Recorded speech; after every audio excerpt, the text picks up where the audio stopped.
So we're in your history book in chapter 26, section 3. We've been going through chapter 26, which is on the Cold War. And these are the administrations, the presidencies during this time. We already went over President Truman and went on to President Eisenhower. And now we're going to go on to the administrations of President Kennedy and President Lyndon Baines Johnson. So here we have some pictures. We have a picture here first of Kennedy, President Kennedy that becomes the next president after Eisenhower. And here's he and his wife, Jacqueline, down here. And then, of course, he was assassinated. We have the picture of the limousine he was in when he was assassinated, which is a really sad note in history, which happened. And then we have Lyndon Baines Johnson being the vice president then and being sworn in as president. There's a picture of Johnson with the Great Society, his Great Society special, and his wife, Lady Bird Johnson. So let's begin. A new president in 1960. In 1960, the Democrats chose John F. Kennedy. He lived 1917 to 1963. They called him JFK, and he was of Massachusetts. He chose Lyndon B. Johnson, lived 1908 to 1973, of Texas as his vice president. The Republicans nominated Richard Nixon of California and Henry Cabot Lodge as vice president of Massachusetts. Kennedy and Nixon were the first presidential candidates to debate on television. While Kennedy's good looks and his polished talents and his charisma captivated the television audience, as you can see here in this picture here. So, however, Kennedy won, but with a tight margin. He only won by 100,000 popular votes, which is not very much. As you can see here in red are Nixon states that he won, and then the blue here are the Democrat states of Kennedy. So it was a very, very tight race. It says Kennedy wins, but his margin is razor thin as Nixon cuts into the early lead, as you can see. And here's a picture of the debates. The debates didn't go that well for Nixon. You know, he looked like he was pale, he looked like he was nervous, and John F. Kennedy looked very calm and cool and had a lot of charisma, and people tended to like his demeanor more. So here we have a picture of Nixon in Time magazine and Kennedy here, and then on to his Kennedy and his wife after he won the election. John F. Kennedy as the 35th president. He was the second youngest president. Remember, Teddy Roosevelt was only 42, but JFK was 43. He was the first Roman Catholic president. He also was the first president that was born in the 20th century. His ancestors had immigrated from Ireland during the potato famine of the 1840s, and then they settled in Boston, Massachusetts. Fitzgerald was his grandfather on one side, his mother's father, and he was the mayor of Boston back then, so he was already involved in politics. The whole family was very political. And then Kennedy on the other side, his grandfather was also involved, was a very wealthy banker, and he was also a liquor trader, which is quite a deal. But anyway, that's some of the ways they made their money, as his father, Joseph P. Kennedy, was a millionaire. And he was a banker, and he also made lots of money on the stock market. So, and he was the second, JFK was the second of 9 children. They called him Jack then, and he was chronically ill a lot as a child, and he missed a lot of school, but during this time he read a lot of books. He was very, very intelligent, I would say a genius level. He attended private schools, and he graduated from Harvard University in 1940. Then he wrote his book as his class project, I say senior project, Why England Slept. And that book actually sold 80,000 copies later on. So, and then later, he was the only president to receive a Pulitzer Prize for his other book that he wrote called Profiles in Courage in 1957. So he was the only president to receive a Pulitzer Prize of all the presidents. So here you have a picture here of JFK. They called him John F. Kennedy. Here's when he was younger. Here's his whole family here. His family became very involved in politics. His brothers, especially his brother Robert Kennedy also got assassinated, and Ted Kennedy. And so you can see here, large wealthy family, I should say, in Massachusetts. JFK's life. So in World War II, he joined the Navy. And as skipper of this small Navy torpedo boat during World War II, Kennedy became a hero by rescuing his crew after a Japanese destroyer had sliced their boat in half. So this Japanese destroyer came and basically rammed them.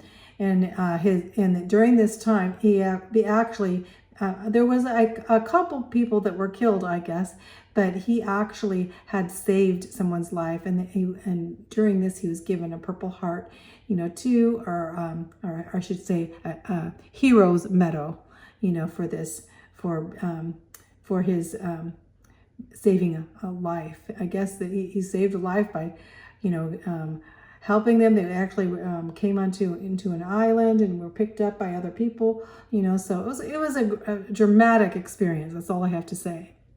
His older brother Joe was killed as a pilot in August of 1944. And his older brother's ambition was to be president of the United States. So it wasn't really John's, it was his older brother, but he kind of filled in, and his dad always wanted and always thought that one of his sons would be president. After the war, JFK John took a job as a reporter for the Hearst newspapers, and then he decided to enter politics at the age of 21. He served in Congress and later as a senator from Massachusetts.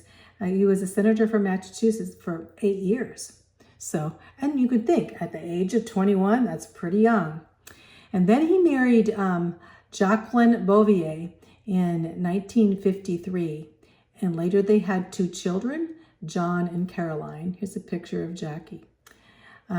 He hired his brother, Robert Kennedy, to be his campaign manager back then. And he decided he was going to run for president, and he was nominated to run for president. And of course, we know Kennedy did win by that narrow margin. Here we have a picture, all of his brothers and sisters, 1, 2, 3, 4, 5 sisters and 3 brothers here, so. And here's his brothers here too, Robert and Ted Kennedy, and on to picture of his wedding. And here's his other brother, Joe, that was killed.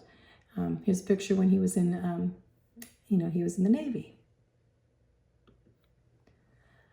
A new generation of American.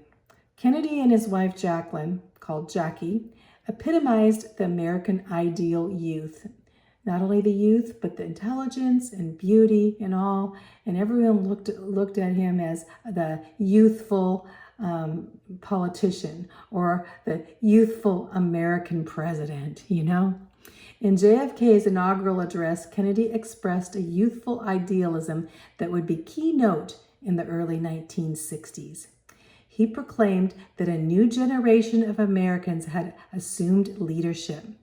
His challenge to each of us, to each American, was to ask not what your country can do for you, but ask what you can do for your country. That's a famous quote by Kennedy. The spirit of activism, in the spirit of activism, he organized a lot of different groups for the youth, especially the Peace Corps. In 1961, in organizing the Peace Corps, he sent 17,000 workers that went into 135 countries. So one of the things he did. Kennedy's New Frontier. His New Frontier was a liberal program which laid the foundation for the greatest growth in government, welfare, and regulatory agency since the New Deal. So we're going back to that New Deal. A lot of government involved now, a lot of welfare agencies involved, a lot of regulatory agents again. So now we're going back. During Eisenhower, we went away, but now we're going back to that under the Democratic Party. The government then began to run up large deficits again, and by selling bonds, known as treasury bonds, the government began a huge borrowing program in which it borrowed money from the American people to fund its expenses. So in the past, borrowing was only for wartime, is where, they had war bonds. Remember, during the time of the New Deal, during the time of Roosevelt, But now they were not getting these bonds for war times, but for treasury bonds, to have money for expenses for welfare. And so it was a total different purpose. So, but now these welfare programs, were most important during the Democratic presidency of both Kennedy and on to Johnson.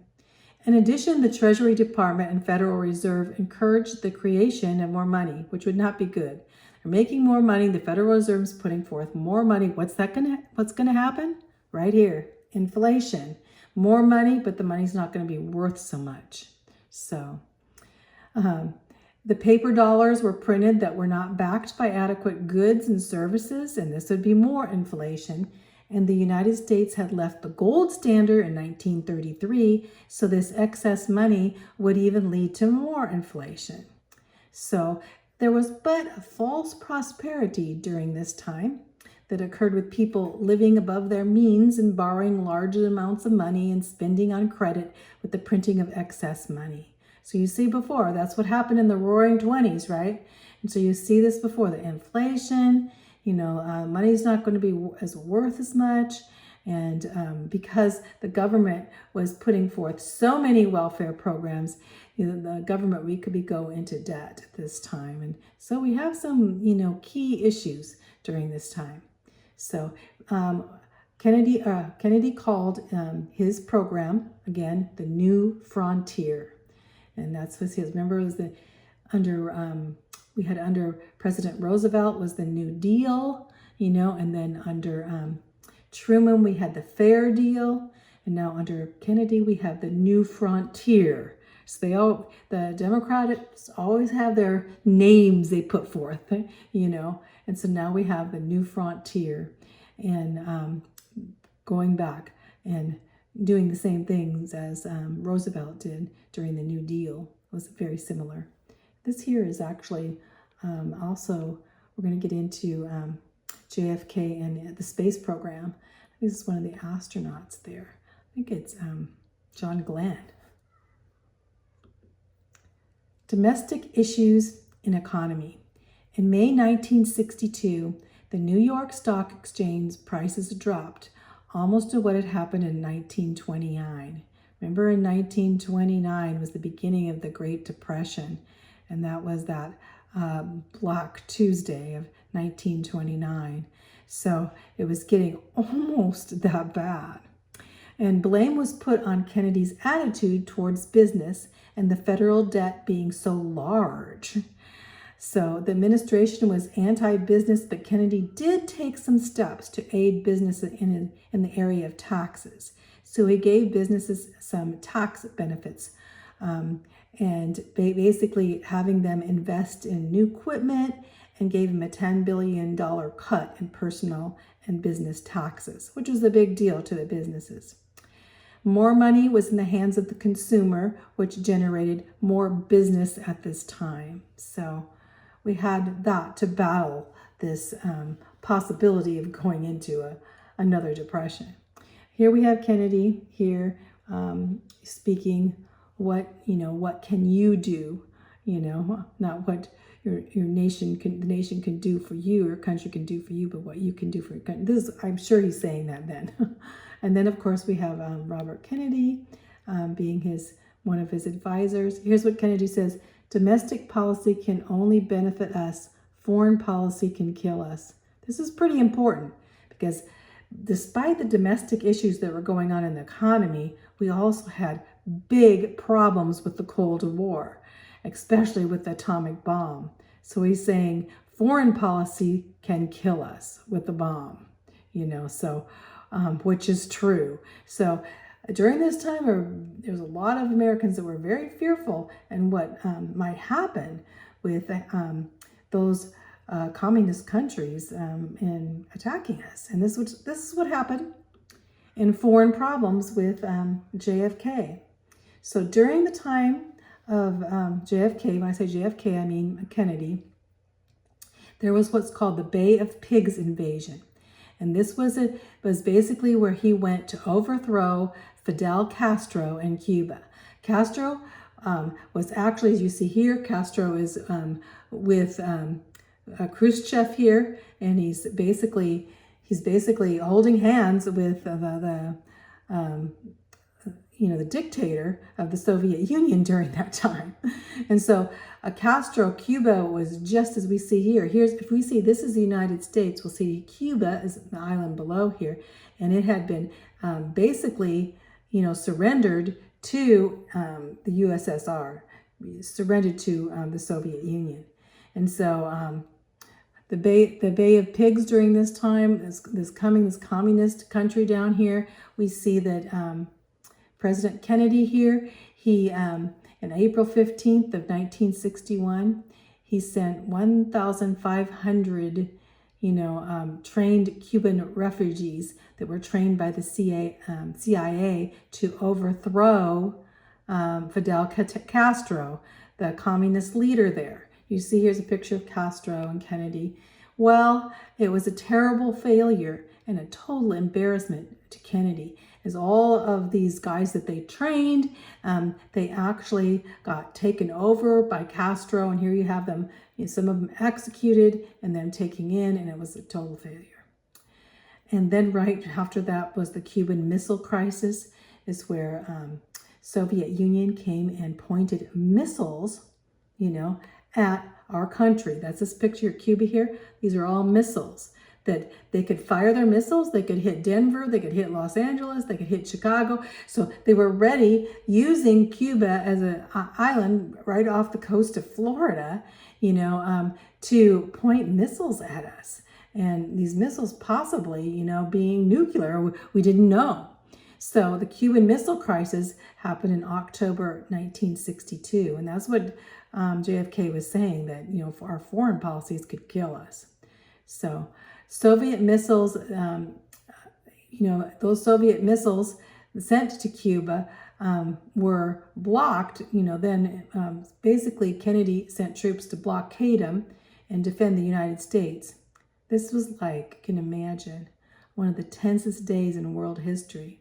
The world could have been on the brink of a total annihilation. I mean, with the atomic energy that we had, onto the hydrogen bomb that we had, we could blow up the world. These countries, we could blow up the world, really. Man's total annihilation. And that's what people were looking like, oh, what's going to happen? Now we have, some terrorists, with nuclear weapons pointed at us.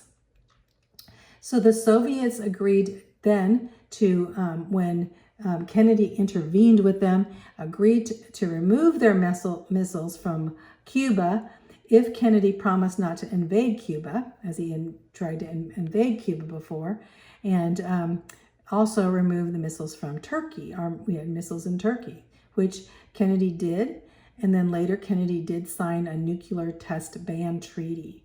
So as for President Kennedy's foreign, when we get into his foreign policies here, You know, when we look back at Cuba, Cuba was very much, a sad thing for Kennedy. He was, like he said, embarrassed, especially with the Bay of Pigs.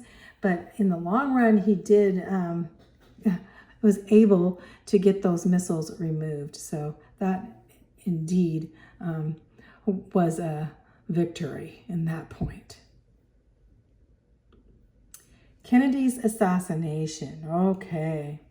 So President Kennedy accompanied his wife and the Vice President Johnson and Mrs. Johnson. They all went to Dallas, Texas on November 22nd of 1963. The Kennedys were traveling to the airport in an open limousine with Texas Governor John B. Connally and his wife in the same vehicle. And it was basically a vehicle, convertible. Here you see a picture of the vehicle with the Connollys. And all of a sudden, shots rang out. And President Kennedy slumped forward with bullet wounds in his head and neck. Governor Connally was also seriously wounded by a bullet in his back. So the president then was rushed to the hospital, and doctors worked desperately to save his life. Kennedy died without ever regaining consciousness at the age of only 46. Vice President Johnson returned to the airport and the presidential plane where he was sworn in as president. Here's a picture. Johnson and his wife were only 2 cars behind him, so not far behind. And then of course, here's a picture of Kennedy funeral, and there were 90 nations that were present for President Kennedy's funeral service. And after his burial, there were full military honors at Arlington Cemetery. His wife, Jackie Kennedy, lighted an eternal flame to burn over her husband's grave. So that's where you can go now, with the eternal flame at Arlington Cemeteries, and the guards there. And you'll see that's a place I would like to go and see. But anyway, so here we have Kennedy's assassination. Also, there's been conspiracies, and even now coming out, that it couldn't have been just a lone assassin, that there must have been more than one person. And in the beginning, the Warren Committee basically said, it was this assassin was a Marxist who had once attempted to become a Soviet citizen, and his name was Lee Harvey Oswald. He was only 24 years old. Here's a picture of him. And he was apprehended by the Dallas police after he had shot and killed a policeman while resisting arrest. And then the evidence seemed overwhelming, but the police only really had 2 days to even question him. He basically said that he was innocent, that he was a patsy, and that there was a whole conspiracy, or a whole group, I should say. So, but I say they only had 2 days to question him, because on Sunday, November 21st, on national TV, the national television audience watched Oswald transfer from the city jail to the county jail. A Dallas nightclub owner named Jack Ruby stepped out of the crowd and gunned Oswald down at point blank range and killed him. So now they couldn't question him, they don't know, and then they have him being killed right on live TV. Quite a deal. Here's a picture here. Here's a picture there of Ruby coming in and just shooting him right on TV. And so the Warren Commission investigated the shooting to whether Oswald acted alone, and they said he did, but now information has been coming out that there may have been others involved. And of course, we have a lot of conspiracy theories, but now coming out, we know that because of the number of bullets and the time period of bullets, that one Oswald chamber couldn't, or Lee Oswald could not have, loaded his gun. Lee Harvey Oswald could not have loaded his gun that quickly, for one thing.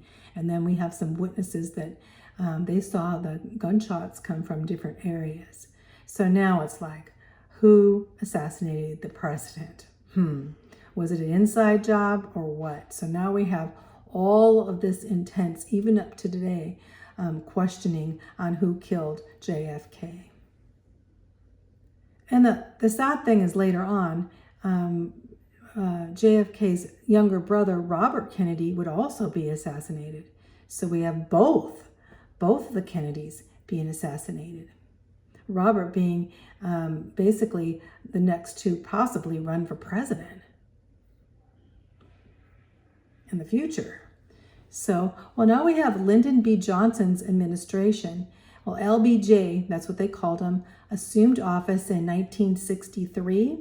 He had been in politics for 26 years. So he had a long time being senator and such.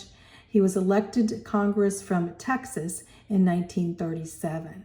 So he'd been in the Southwest Texas Teachers college graduate as a teacher in Georgetown Law School, teaching law, or law school, teacher, politician, statesman. And so everything he was doing, he was very good at being a politician. And most of the time he won, as a congressman. So, and then he became, of course, the 36th president of the United States after Kennedy was assassinated, because he was a vice president. So here's picture, knows Washington for congressman. He stands with the president and for the people. This is his platform here. He had become a young protege of Roosevelt under the New Deal. So he knew all, basically the policies of Roosevelt that he would bring into his administration, that would be called the Great Society. He served in the Senate from 1949 to 1960 as first as a Democrat whip assistant leader, and later as a minority leader and majority leader in the Senate and actually in the Senate at that time. He was also in Congress too. So here's some pictures of Lyndon B. Johnson and Lady Bird Johnson, his wife, and these are his daughters. This is when he was young. Another picture when he was younger. This is when he's thinking, oh, what should I do next? Especially dealing with a big war that was going on called the Vietnam War. Facing challenges as president, Johnson faced racial tensions, economic problems, and a war in Vietnam. Congress responded to racial tension by passing civil rights laws during this time. And the president proposed a national war on poverty, a massive federal program that called for the creation of new jobs and building up the economic depressed areas.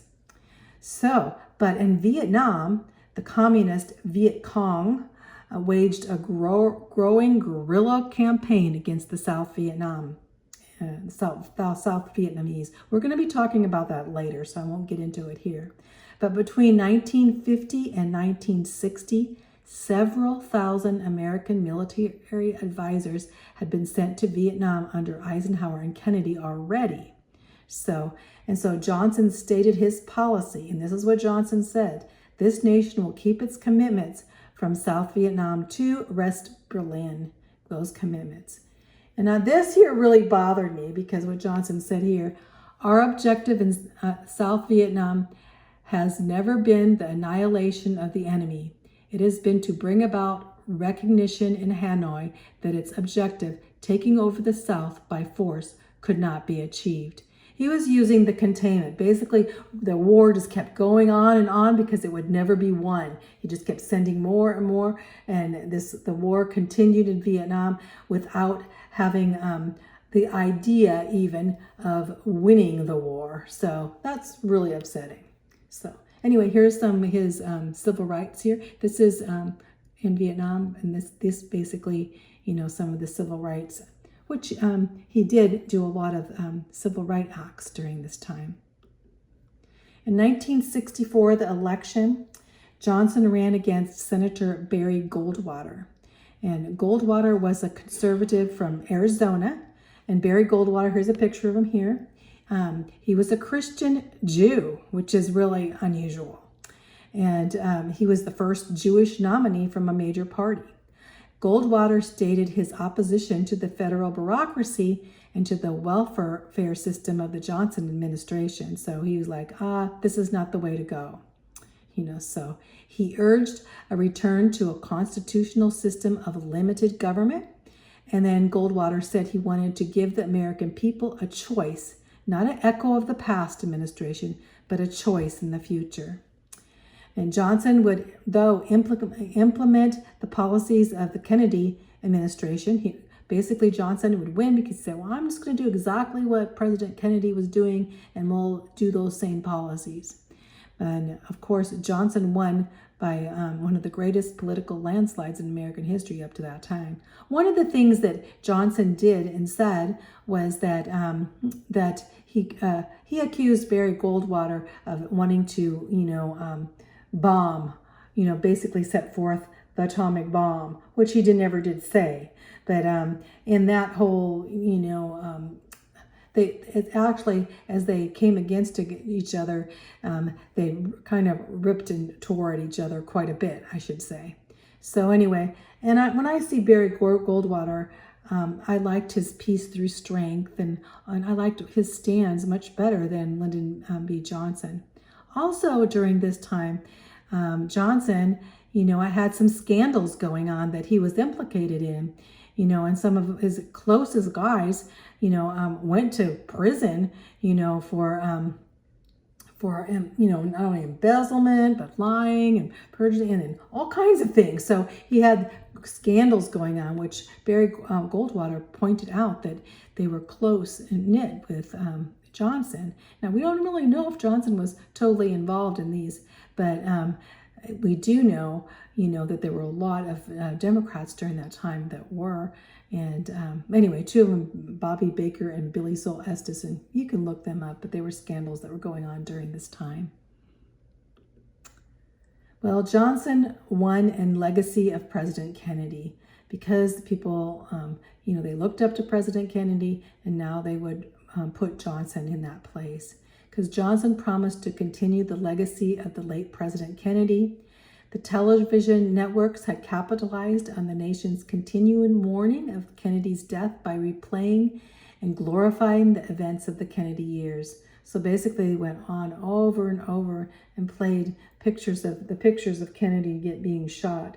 And then everyone looked to this and, so of course they would vote for Johnson, who was his vice president. The media portrayed Goldwater as an extremist willing to use nuclear weapons to halt the spread of communism, which wasn't totally true. So, but anyway, we bombs away. They're arguing against each other and accusing each other in many things. So this was kind of the beginning of how now, presidential races, they do. We can see even in our day, Johnson's Great Society. On May 1964, President Johnson stated, "We have the opportunity to move not only toward the rich society, but upward to the Great Society." That's what he called it. Two goals of the Great Society were to improve education and eradicate poverty. So he wanted to improve education and eradicate poverty. So some of these acts, one was the Economic Opportunity Act of 1964, and this was his war on poverty. Then he had the Higher Education Act of 1965, and this gave grants for constructions of college buildings and ensured that students would get loans and grants. And then on to his Elementary and Secondary Education Act, granted the first direct federal funding of the local public schools. So he had granted money to the public schools. Then on to Medicare, he passed in 1965, and this was designed to provide medical care for the elderly under the Social Security system. Now, I'm not saying these things are bad. There's a lot of these things are very good, but it's just some of the ramifications of all of the welfare system happening at once. More Great Society acts. The Appalachian Regional Development Act to raise the standard of those living in the Appalachian Mountains. And he had two new cabinet departments. One was called the Department of Housing and Urban Development. That's called HUD, H-U-D. And then the Department of Transportation, where you go get your driver's license or whatever. Department of Transportation was called the DOT. So the Great Society became the largest public welfare program since the New Deal. The state and local governments accepted tax dollars from federal government for new welfare programs, and they surrendered their authority to Washington, D.C. That was the big problem, was now the states were surrendering their power to the greater power of the federal government taking over. So the federal government was starting to take over many areas, which may lead to socialism, onto greater of communism later on, we see. But the thing we had at this time is that there was much more government control. Higher taxes drained money from individuals and private businesses to fund these programs. So they had to up the taxes so that all these programs could be funded. The Civil Rights Movement also, I'm going to keep going because we're almost done. The Civil Rights Movement, despite racial unrest in the 1960s, did make some progress. In 1964, the Civil Rights Act prohibited racial discrimination in public places. So in 1965, the Voting Rights Act strengthened previous voting rights laws. Many Black Americans began to actively participate in the government, including Robert C. Weaver. He became the first Black American cabinet officer of the Department of Housing and Urban Development. Here's a picture of him here. And then Thurgood Marshall became the first Black American Associate Justice of the Supreme Court, one of the Supreme Court justices. So here we have things going on in the Civil Rights Movement. The Great Society's reforms. The Great Society did make some well-intentioned civil rights reforms. The Department of Housing and Urban Development poured large amounts of money into the inner cities, those cities to build up the cities for the poor. But many times these funds were wasted. Plus, many times people did not take care of the property they were given, the government, because they had not worked for it. They could care less about it, right? And then the poor inner city sections, some of these sections that were built up became known as ghettos in the 1960s, despite all the money put into them. Poor living conditions, gangs, and crime led a series of riots in the country. Riots were going on, and one of the worst riots took place in Los Angeles, in the Los Angeles ghetto of the Watts in 1965. There's some pictures here, as you see. Congress then passed the Fair Housing Act in 1958, which prohibited discrimination when renting or selling houses. So now that you couldn't discriminate. So here we have the healthcare and housing, approximately 240,000 units of low rent housing, and the Department of HUD's Department of Housing and Urban Development. And so we have Medicare and Medicaid, but we have some of these areas that were built up turning back into ghettos. Quite a deal. So we're going to stop there. And we're going to get into the next section that we'll get into President Nixon, and we'll get into the Watergate scandal and we'll find out more about that.